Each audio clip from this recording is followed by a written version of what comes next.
E hoje o blog A Pauta está aqui no Alto do Jiquiri, em Riacho das Almas, na 18ª fogueira. Isso mesmo, fogueira essa que começou por José Caetano, conhecido como Moco. E aqui a gente está com o filho dele, que vai nos falar um pouco sobre essa festa. Oswaldo, obrigado por atender o blog. E essa festa para você, como ela começou, como ela agora cresceu. Boa tarde, pessoal. Eu sou o blog para vir dar essa experiência aqui à festa. A festa começou com uma brincadeira do meu pai. Fica dando uma hora, fazer uma fogueira. Começou com uma fogueira pequena de 3 metros. E no decorrer do tempo, cada um fazendo 50 anos e aumentando. Hoje, aí, essa mesma fogueira com 14 metros. A fogueira hoje 14 metros. É praticamente um recordando São João, depois que acaba o mês de junho e julho, e é uma festa tradicional aqui da cidade. Vado, claro, para você fazer essa festa aqui, você sozinho não consegue, né? É você e a comunidade.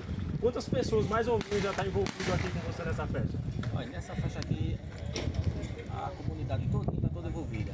Aí tem os pessoal que me ajudam aqui na folha de trabalho, que são 7 pessoas, e tem o apoio da prefeitura também que dá assistência aqui a gente, porque a gente sozinho não tem condição de fazer uma festa enorme feito essa. E é para vocês verem, como ele disse, uma festa que começou com uma brincadeira e hoje ela está gigantesca, que a comunidade em si não consegue fazer ela mais sozinha. Então é muito patrocinador, é apoio da prefeitura. E Vado, para você, qual é o sentimento de continuar essa festa, que é uma festa de pai para filho, né? O sentimento é aquele prazer que eu tenho, que ele, se ele estivesse vivo, estava aqui uma festa maior que essa. Aí eu sinto muito orgulhoso de fazer isso por ele. É isso aí.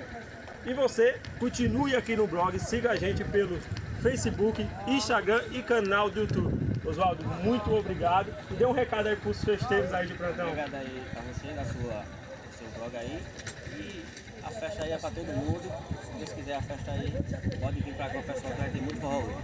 É isso aí, é o blog A Pauta.